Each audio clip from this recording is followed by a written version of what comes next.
Assalamualaikum warahmatullahi wabarakatuh. Di sini saya akan menjelaskan bagaimana cara kerja baterai pada laptop.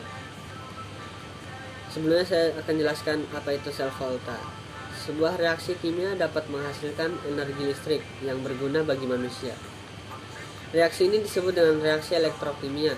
Selama reaksi elektrokimia menjadi reaksi redox yang digunakan sebagai sumber listrik.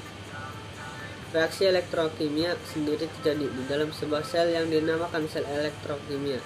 Sel ini dibagi menjadi dua macam, yaitu sel volta, sel galvanik, dan sel elektrolisis. Sel volta merupakan kebalikan dari sel elektrolisis yang akan mengubah energi listrik menjadi energi kimia. Lantas bagaimana perubahan yang dihasilkan oleh sel volta atau sel galvanik?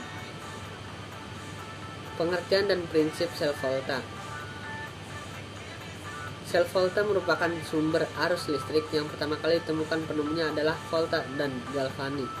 Sel volta adalah sel yang menghasilkan energi listrik karena adanya redoks spontan. Dengan kata lain, sel volta akan mengubah energi kimia menjadi energi listrik. Potensi listrik yang dihasilkan sel volta dapat ditentukan dengan alat yang diberi nama voltmeter atau potensiometer. Adapun prinsip yang perlu diperhatikan dalam rangkaian sel volta. Di antaranya yang pertama, energi kimia diubah menjadi energi listrik. Pada anoda terjadi reaksi oksidasi, sementara pada katoda terjadi reaksi reduksi. Anoda merupakan kutub negatif dan katoda adalah kutub positif. Prinsip kerja sel volta adalah elektron yang mengalir dari anoda menuju katoda. Kegunaan sel volta. Sejauh ini aplikasi terpenting penggunaan sel volta adalah baterai. Baterai merupakan sel elektrokimia yang dapat menghasilkan arus listrik yang terjadi secara spontan. Berikut beberapa jenis sel volta yang dapat digunakan dalam kehidupan sehari-hari. Dikutip dari Belajar Kimia secara menarik, karangan Salirawati dan kawan-kawan. Sel aki. Yang pertama, sel aki. Aki adalah jenis baterai yang digunakan untuk kendaraan bermotor. Aki menjadi pilihan praktis karena mampu menghasilkan energi listrik yang cukup besar dan dapat diisi ulang. Sel aki terdiri atas anoda timbal dan katoda timbal dioksida.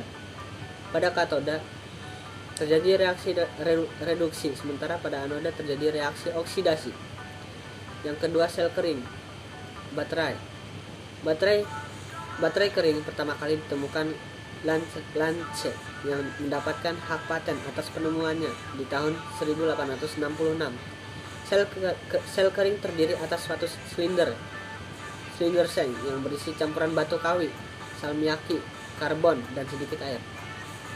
Seng berfungsi sebagai anoda, sedangkan katoda digunakan elektroda inel, yaitu grafit yang dicelupkan ke dalam pasta. Pasta di sini berfungsi sebagai oksidator.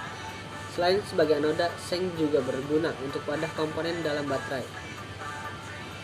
Yang ketiga, baterai alkali. Ditinjau dari namanya, komponen baterai ini mengandung unsur alkali.